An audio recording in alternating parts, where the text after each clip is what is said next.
Welcome, friends. Today we're going to be having a conversation.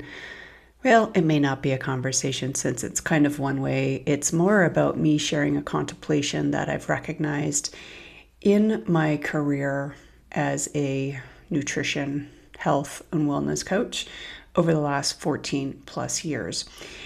So I'll start by saying that I tend to recognize patterns with the people that I deal with. And just a little bit of context, most of my clients and the people that I work with are mid-age women, some men too, but predominantly it's mid-age women. And the patterns that I see come to the surface that I'm hoping to discuss one of the key ones today with you in a way to offer some kind of support and perhaps even a shift of perspective so that we don't get kind of trapped into the same loop and same patterns and feeling like this kind of stuck feeling. So this conversation today that I want to have is about perhaps what might feel most counterintuitive when we're starting on a new journey. And this topic applies to any journey in life, even though what I work most often with my clients is health, wellness, body, physique, metabolism, hormones, weight, etc.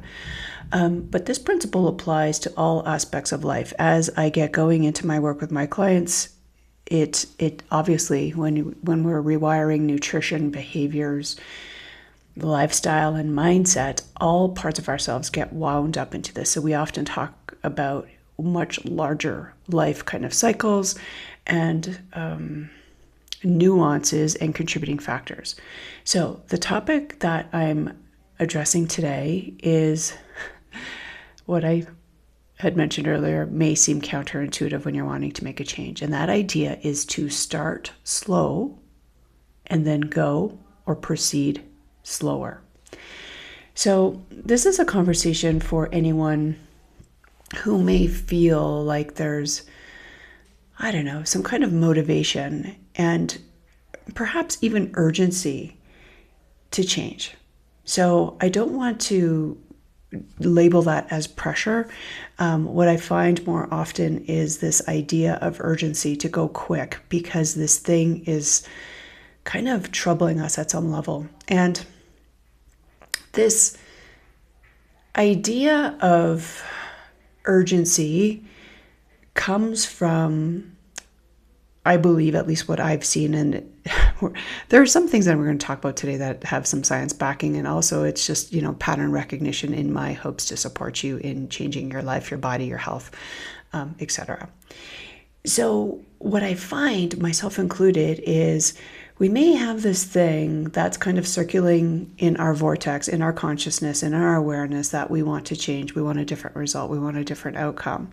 And then once we decide, once our brain gets on board to make this change, we don't want it just done now. We most often want it done like yesterday. So that creates this kind of sense of urgency, which in the moment can actually feel like motivation, but there is this desire to move quickly, to get it done before you perhaps lose momentum, perhaps lose your edge, perhaps lose the kind of spark that's inside of you to ignite this change. So when we want change, this urgency is often the main kind of energy that can take over, where, we want it to happen now. And we have this pressure on this time we need to make it work, and it has to be done properly. And sometimes, I'm using air quotes if you could see me right now, even perfectly, or we risk losing this kind of momentum, this forward motion again. So that's why I'm mentioning this idea of urgency can actually feel like motivation. But what I see time and time again, that this is something completely different. And urgency is often wrapped in fear, or the foundation is fear. And that fear can be from a multitude of things, but fear of stopping, of giving up on ourselves again, fear of slipping back into old ways, to old patterns, or even the fear of having to start over again one more time. So that creates this idea of rushing, that urgent kind of sensation that we were talking about here. So we tend to push. We want to move forward. We want to try to do it perfectly so as we don't miss out. And this has nothing to do with a discipline, but because feeling like if we are slowing down, that may feel very dangerous to us. And maybe like we don't even trust ourselves yet because we've tried or we attempted to and have slipped back, or the results didn't turn out the way that we wanted to in the past. So our brain has evidence that things haven't worked before. And when we push and try again, we want to do it perfectly. So this energy, what I'm just going to label here is it's essentially a stress response, right? So when we're talking about fear, fear comes from the kind of foundational idea or sensation of stress.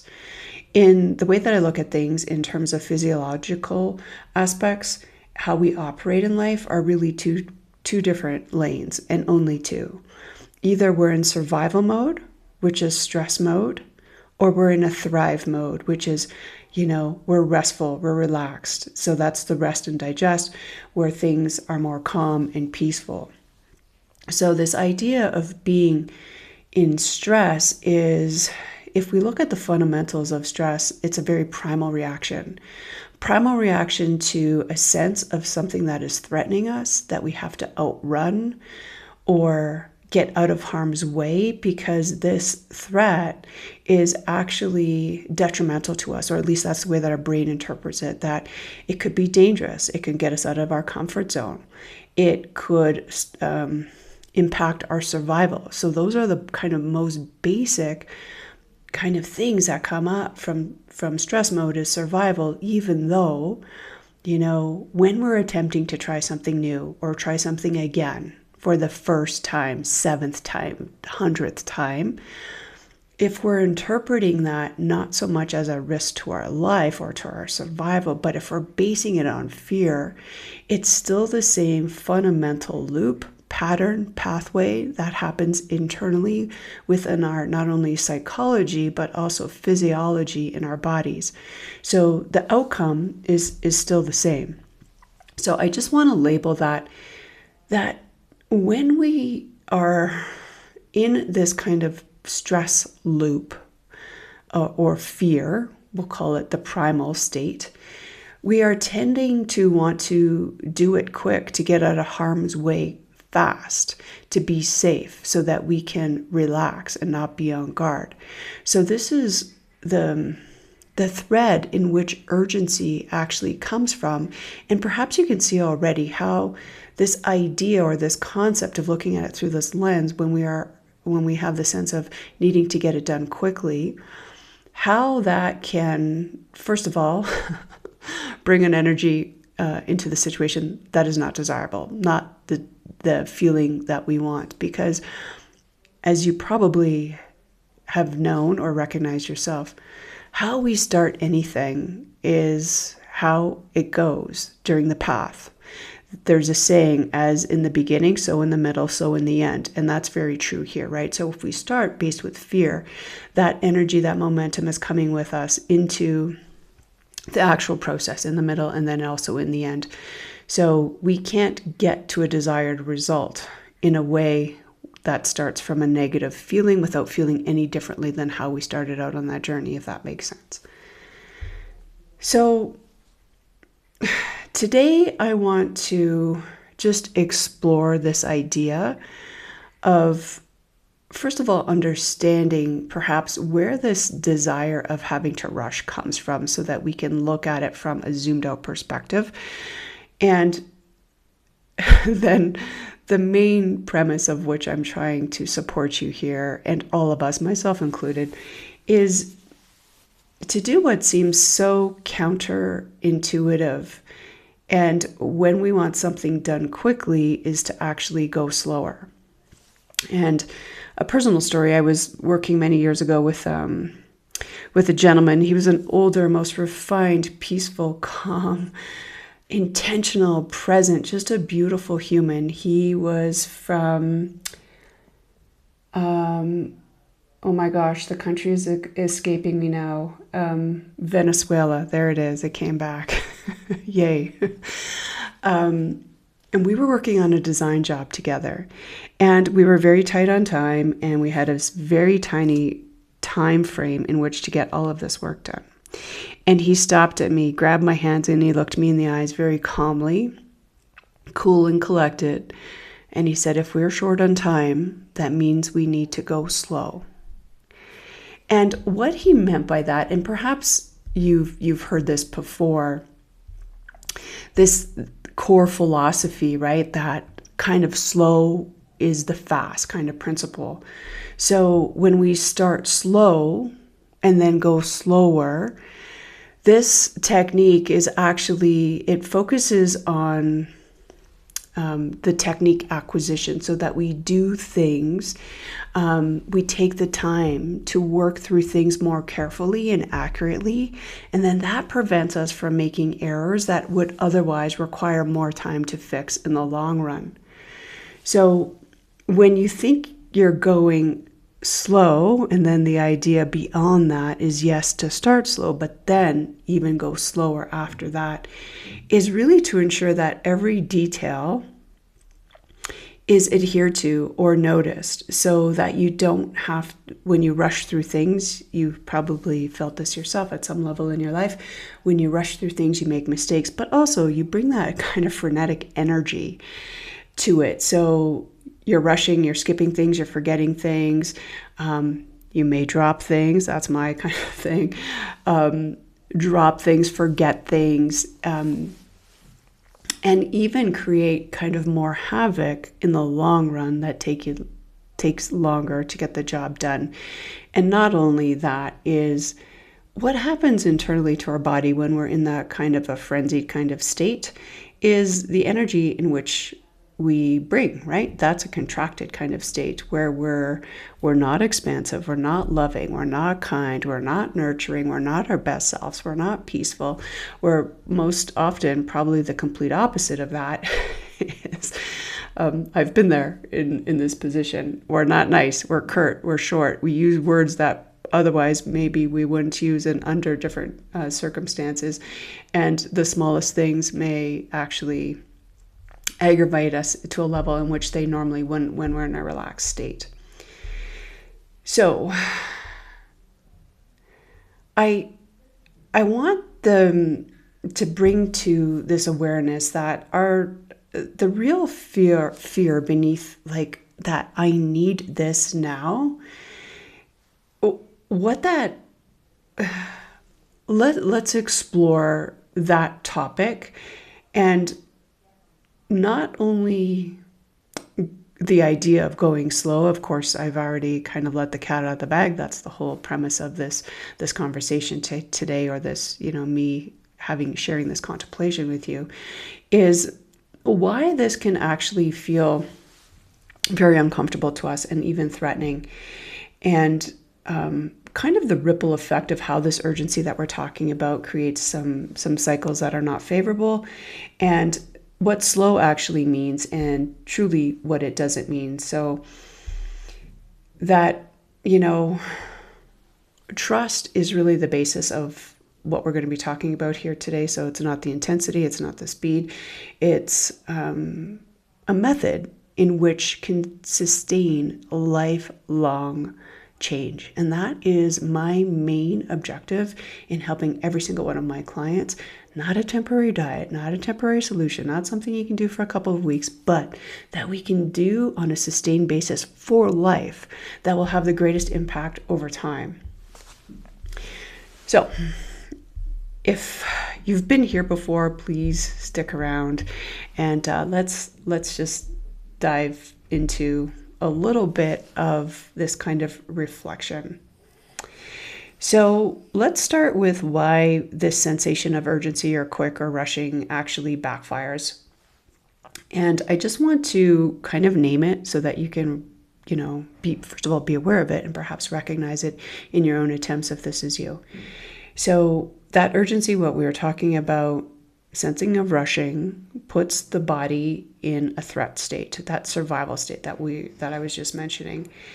And this threat can create this all or nothing behavior. Like I need, my not only livelihood, but my well-being is based on me doing this right, getting out of this situation accurately and quickly.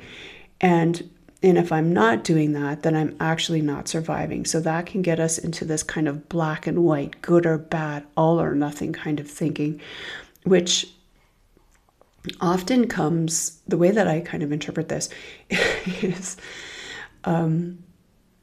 you may have had this experience as a teenager, perhaps, or at some point in your life where, there is this, how shall I say, like tough love kind of situation where you're having to be performative, you're having to be the good girl, the good boy, the good person, and to get it right, get an A, to be the good student. And then there's this part of us that can kind of buckle down and actually focus for an intense period of time. And then, this part of you, the rebellious teenager, comes out and says, F that, right? Screw this. I'm no way. And you rebel against the whole thing. So this is also kind of how I look at all or nothing thinking, why we can be so good for a short period of time. And then you get into what I call the screw it mode.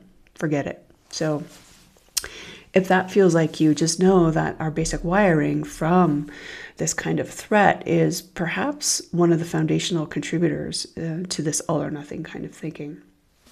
And when we're also in this state, we can push ourselves into overdoing, overdoing strictness, overdoing attention to detail, becoming obsessive about the desire or the goal or the actions that need to be taken. And then, of course, that overdoing, as you know, it does lead to burnout or the quitting kind of action. And then that quitting, when we give up on ourselves, is actually what just reinforces our original state, our original thought, our original feeling, which comes from fear. And that is not what I want for any of us.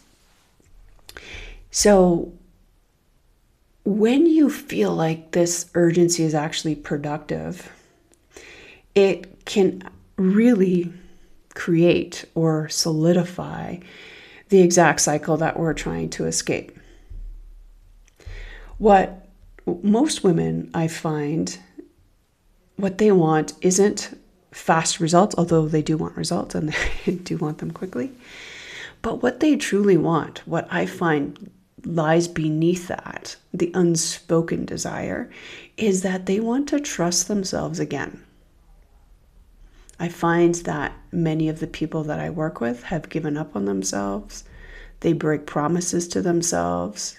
And because, let's face it, we all do it, we can very easily make a commitment to ourselves and let ourselves off the hook. And that breaks the trust and the foundation that we have with ourselves. The most important relationship that we have with ourselves is this feedback loop. So when we let ourselves down, it feels, and it is, like we are breaking trust with ourselves. And I find that is really the unspoken motivation or desire that lies beneath the surface beyond the results, is they want to trust themselves again because they feel like they've let themselves down in the past. So what we really want, most of us anyway, from what I find, and again, what I'm sharing here today is based on my experience in the field of 14 plus years of working predominantly with women on health and wellness objectives. What most women I find want is something that feels steady and with themselves, but also trusting in themselves. They want something that doesn't collapse the minute that life gets busy or gets messy. And truly, most people, and maybe this is you, want to stop starting over again. So this idea of going slow, starting slow and then going slower, feels like you'll never get there. And that's not the solution, because you want to hurry up and get there for all the reasons that we've just talked about. I just want to highlight this idea that slowing down doesn't mean that you're quitting. It doesn't mean that you're lazy. It doesn't mean that you have to choose a pace that you just can't or that you don't have to recover from. This is something that is sometimes feels weird and uncomfortable, because going slow doesn't feel like we're getting any momentum or we're getting any movement, because we feel, I just wrote a post about this just recently, we feel like the way that our life is now is like it will never change. And then when we're going slow, it feels like for certain things won't change at this pace. But truly, in the end, I hope that you'll find that this truly is the path to sustainable long-term success. So when we can normalize going at a pace that is sustainable, of course, urgency drops, right? So there's this discomfort in, if I'm not hurrying, if I'm not being active, if I'm not taking all the actions, then I don't have the momentum. I'm not doing enough.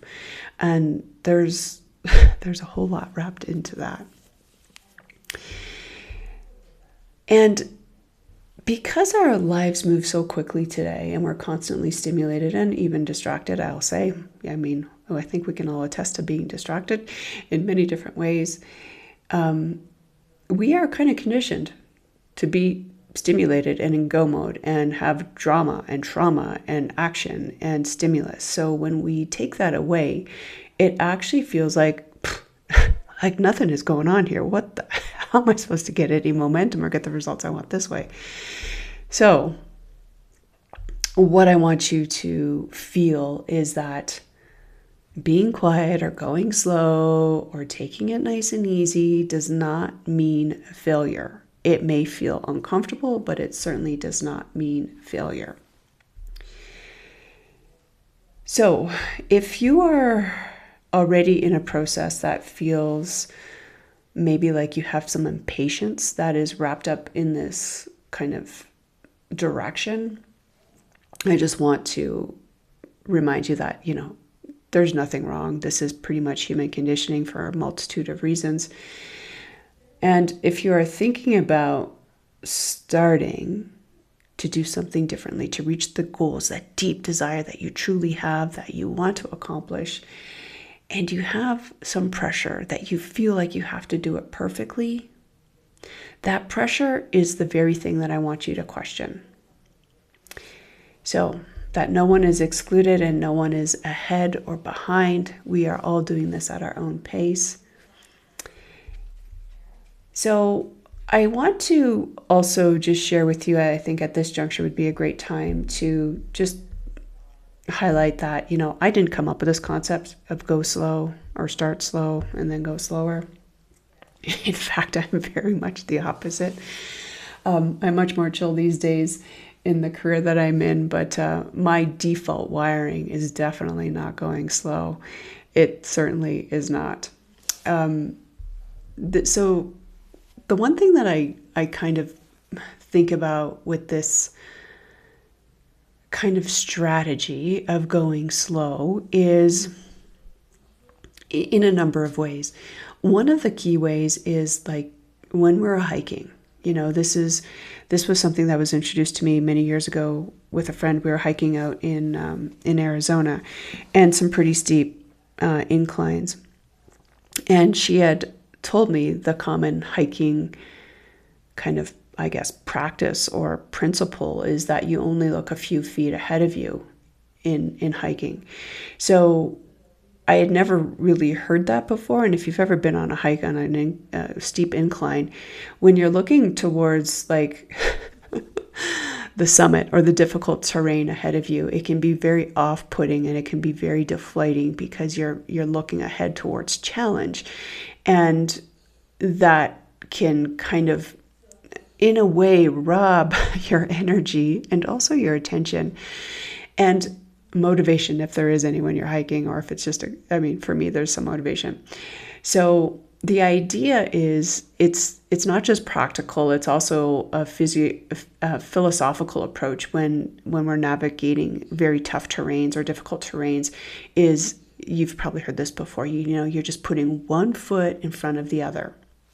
So this idea, this concept comes from, just suggesting to focus on the immediate path ahead of you, just to manage your own endurance, and then to avoid like this overwhelming yourself with the distance that remains or that's ahead of you, especially when we're climbing a mountain and when we're making some significant life changes, whether that's your health, your body, your weight, your love life, your relationships, changing homes, changing careers, your financial situation. All of these to us, from our safety zone of exactly where we are, even though it may be uncomfortable, when we look forward to this change, it can feel like climbing a mountain. So I just want to kind of put that into perspective, that if we apply this kind of general hiking principle to the situation, is, we are looking only at the immediate things in front of us to kind of stabilize our own footing, our own path, to know what kind of debris or terrain is directly ahead of us, and not thinking so much about what's going to be ahead of us in the next hour from now. It's just the next step. So what that allows us to do is conserve energy, and particularly when we're ascending, like going up.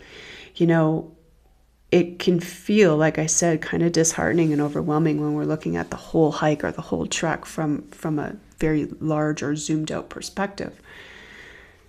So I would encourage you, if this helps, is to take a look at the trek ahead of you like you're climbing a mountain. And that's going to be a beautiful journey. And to keep your vision, your gaze on the ground, only 2 to 3 steps ahead of you, as to plan your next step or your next foot placement. So I hope that helps in the sense of, taking it slow and only what's ahead of you, 1 step or 2 steps ahead of you. And I think what that also can allow us to do is to be present, to be in the moment, and to not rush through and anticipate the challenges that may lie ahead. And the way that we get up any mountain is just to take 1 simple step at a time and keep placing 1 foot in front of the other. I hope that this idea of this conversation of starting slow, or to start slow and then go slower, can help you on your trek to wherever life takes you, whatever desires that you have in your heart, as to not rush, to not feel like you're lacking motivation or energy or discipline, or even consistency, by doing things in a more methodical, slow, intentional way that is often, I would say, disrupted by the sensation of urgency. And how this path too can also be very supportive for our nervous system and our mind when we feel like we have time, when we can get all of the things, I don't want to say right, but we can consider the things in front of us when we take our time. Because we're short on time, we're going to pay more attention to the details as to not rush through them. So I just hope that you feel like going slow is not, yourself losing momentum, or that you'll never get there, because truly, in my heart of hearts, I've seen this again.